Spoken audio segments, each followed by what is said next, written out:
क्या आपको आपकी जो जमीन है उस जमीन का प्रॉपर्टी आईडी जो है आपके पास है? अगर आपका कहीं भी मकान बना हुआ है तो उस मकान का प्रॉपर्टी आईडी आपके पास है?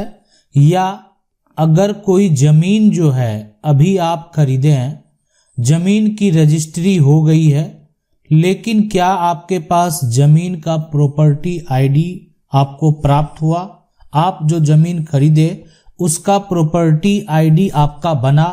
आखिर क्या होता है ये प्रॉपर्टी आईडी, कब और क्यों बनता है? अगर आप नहीं जानते हैं कि ये प्रॉपर्टी आईडी क्या होता है और कब और क्यों ये बनता है, ये प्रॉपर्टी आईडी क्या जरूरत है, अगर प्रॉपर्टी आईडी आप नहीं बनाएंगे तो क्या नुकसान है इससे, अगर बनवा लेते हैं तो क्या फायदा है, ये भी जानना बेहद जरूरी है।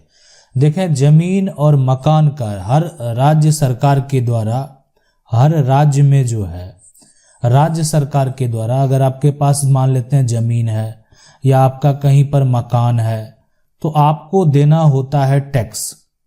और वो टैक्स यानी जो है आप क्या देते हैं, सरकार को देते हैं। अब ये जो टैक्स आप भुगतान कर रहे हैं, तो ये टैक्स अब जमीन अगर कोई खरीद लेता है, जमीन की रजिस्ट्री करा लेता है, तो जमीन की जब रजिस्ट्री दूसरा व्यक्ति करा लिया तो टैक्स तो अब दूसरा कोई देगा। तो हर राज्य सरकार के द्वारा जो है ये प्रॉपर्टी आईडी, जिसको आप कहीं पर जो है सुने होंगे कि जो है यूनिक आईडी, या बहुत सारे राज्यों में क्या होता है, इसके लिए जो जमीन है और मकान है उसका अलग जमाबंदी बना दिया जाता है। ठीक है, अब आपके राज्य में जो भी बनाया जा रहा है, लेकिन ये यूनिक होता है। यूनिक कहने का मतलब है यदि आपका आईडी जो है 2056 समथिंग है, तो दूसरे व्यक्ति का, फॉर एग्जांपल हम बात कर रहे हैं, तो दूसरे व्यक्ति का 2079 या उसके बाद आप कह सकते हैं 2057 और दूसरे व्यक्ति का होगा, मतलब किसी और व्यक्ति का 2056 नहीं होने वाला है। ये प्रॉपर्टी आईडी सबसे जो है बेहद जरूरी कब होगा, हम उसकी बात कर रहे हैं। पहली बात ये हम करेंगे कि ये जो जमीन है आप देख रहे हैं, पूरा मकान का ये टुकड़ा है, ये जो है कि जो पहले अगर बात करें तो पिता के नाम दर्ज था, और पिता का अपना प्रॉपर्टी जो है आप कह सकते हैं आईडी जो है वो बना हुआ था। बाद में इस जमीन का बंटवारा होता है, और बंटवारा होने के बाद पिता के 2 बेटे हैं, और दोनों बेटे में ये संपत्ति बट जाता है, और दोनों उस पर अलग अलग मकान जो है वो बना लेते हैं। एक भाई का मकान इधर है और एक भाई का मकान इधर है, तो दोनों बेटे का संपत्ति का बंटवारा तो हो गया, दोनों अलग अलग मकान बना लिए, लेकिन प्रॉपर्टी आईडी किसके नाम से है, या आप कह सकते हैं जमीन मकान का जमाबंदी किसके नाम से है, तो वो अभी भी पिता के नाम दर्ज है। तो अगर ये पिता के नाम दर्ज है तो अब ये प्रॉपर्टी आईडी जो है वो बेटे के नाम से भी बनेगा, ताकि इससे फायदा ये होगा कि किसी प्रकार का कोई भविष्य में विवाद नहीं होगा, इनका भी प्रॉपर्टी आईडी बनेगा और इनका भी बनेगा। अब दोनों जो है, दोनों का अलग अलग प्रॉपर्टी आईडी बन चुका है, तो दोनों जो है अलग अलग अपना प्रॉपर्टी का टैक्स जमा कर सकते हैं। तो एक ये फायदा हुआ कि प्रॉपर्टी आईडी बन जाने से ये बात स्पष्ट हो जाता है कि दोनों भाइयों के बीच में जमीन का बंटवारा हो चुका है, दोनों भाई जो है अपने अपने नाम से टैक्स जो है वो जमा कर रहे हैं। अब यहाँ पर जो है अगर कोई एक भाई जो है अपना हिस्सा, उनका जो भी शेयर है, वो जमीन का हो, वो मकान का हो, जो भी शेयर है, कोई भाई अगर अपना हिस्सा बेच देता है तो क्या होगा।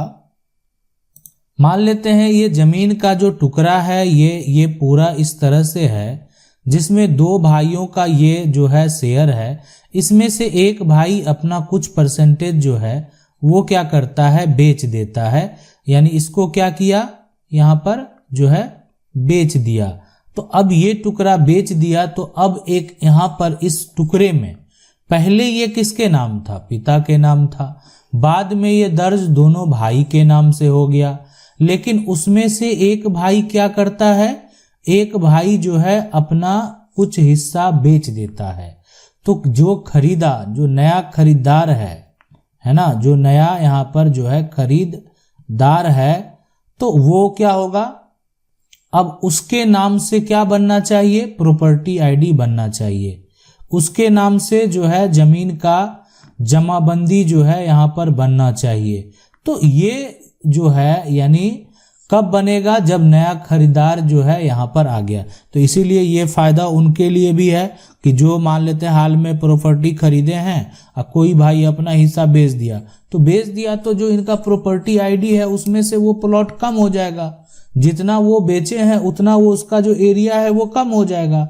अब एक नया व्यक्ति जो है इसमें ऐड हो गया, वो है खरीदार, और खरीदार का एक अलग प्रॉपर्टी आईडी बनेगा, खरीदार के जमीन का एक अलग जमाबंदी बनेगा, जिसमें जो व्यक्ति खरीदा है उस टुकड़े को ऐड कर दिया जाएगा। तो प्रॉपर्टी आईडी और जमाबंदी की अगर बात करें, बहुत सारे राज्यों में जमीन के इस प्रक्रिया को, जो हम प्रक्रिया बता रहे हैं, उसमें एक जमाबंदी संख्या दे दिया जाता है।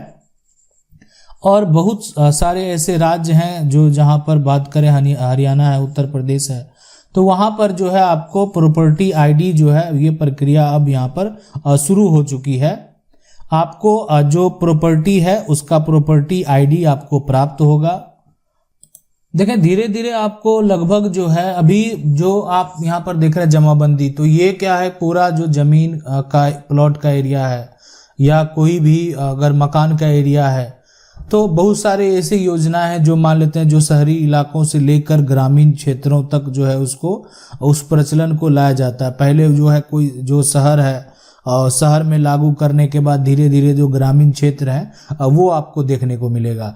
तो इसीलिए जमीन का जो पूरा पोर्टल, आपको पता है कि अभी वर्तमान में जितने डिटेल हैं वो सारे डिटेल अब ऑनलाइन आ चुके हैं। अब ऑनलाइन आप अपना इंफॉर्मेशन जमीन का जो है, जो भी आपका खाता खतौनी है वो आप देख सकते हैं। जमीन आपके पास कितना वर्तमान में है वो आप ऑनलाइन चेक कर सकते हैं, और साथ में जमीन का जो टैक्स आप जमा करते हैं सरकार को वो आप ऑनलाइन जो है आप यहाँ पर कर सकते हैं। तो ये सारा प्रक्रिया तो ऑनलाइन है। लेकिन अब जो टैक्स जमा कर रहे थे, पहले आप किसके नाम कर रहे थे, पिता के नाम कर रहे थे। अब जो है यानी अब यहाँ पर उनके 2 बेटे हैं या 3 बेटे हैं, तो 2 बेटे अगर हैं तो दोनों का अगर यहाँ पर प्रॉपर्टी आईडी बन गया, ठीक है, तो अब दोनों बेटे क्या करेंगे, अपना अलग अलग टैक्स जमा करेंगे। तो ये फायदा क्या हो गया कि एक विवाद यहाँ पर जो है वो खत्म हो गया, इसलिए कि दोनों अलग अलग अपने प्रॉपर्टी का टैक्स जमा कर रहे हैं। इसका साफ साफ मतलब है कि दोनों का प्रॉपर्टी जो है वो अलग हो चुका है, तो इसलिए विवाद नहीं होगा। अब ये जो भाई है, मान लेते ये भाई है, ये अगर संपत्ति बेचना चाह रहे हैं तो अपनी प्रॉपर्टी आईडी से बेच रहे हैं, तो इसलिए दूसरे को कोई ऑब्जेक्शन नहीं, दूसरा का प्रॉपर्टी आईडी अलग है। अब इस प्रॉपर्टी आईडी में अब रही बात सुधार की जरूरत, क्या आप यहाँ पर जो समझने वाली बात है कि मान लेते हैं कोई एक भाई धोखे से अपने आईडी में चढ़ा लिया या धोखे से कोई व्यक्ति अपनी जमाबंदी में चढ़ा लिया, तो क्या इसका सुधार, तो बिल्कुल देखें सुधार का प्रक्रिया तो अलग प्रक्रिया है। अगर कोई धोखा दिया है, गलती किया है, फ्रॉड किया है, तो उसके लिए तो सुधार की जरूरत है ही, सुधार होना भी चाहिए। यानी अगर जो आपका शेयर है, अगर आप 2 भाई हैं, दोनों का शेयर बराबर होगा। ऐसा नहीं है कि कोई भाई अधिक अगर अपने मन से कोई कीमती प्लॉट है अपने प्रॉपर्टी आईडी पे चढ़वा लिया, तो ये गलत होगा। ये इसको फिर तो आप रद्द भी करवा सकते हैं, आप जिला कलेक्टर के पास जाकर जो है या एडीएम कोर्ट में जो है ना, तो आप जाकर जो है उसको रद्द करवा सकते हैं। यानी अगर कोई गलत तरीके से आपके प्रॉपर्टी का म्यूटेशन करा लिया है, तो यानी म्यूटेशन अगर गलत तरीके से हुआ है तो आप उसको कैंसिल करवा सकते हैं। अब ये कोई जरूरी नहीं है कि यहाँ पर जो प्रॉपर्टी आईडी बनाए गए उसमें सुधार की जरूरत नहीं है, बिल्कुल सुधार की जरूरत है। लेकिन ऐसा करने से अगर एक पिता है और जब पिता के नाम पहले जमाबंदी कायम था और अभी बेटे के नाम अगर अलग अलग जमाबंदी कायम हो गया, तो इसका मतलब साफ साफ ये होता है कि दोनों के बीच में पहले पिता के नाम जमाबंदी, अभी बेटे के नाम जमाबंदी, इसका मतलब साफ साफ यही है कि दोनों जो है प्रॉपर्टी अलग कर चुके हैं और इसमें दोनों आपसी सहमति से ये सारा किए हैं, और दोनों का सरकार का जो टैक्स है वो अलग अलग जाता है।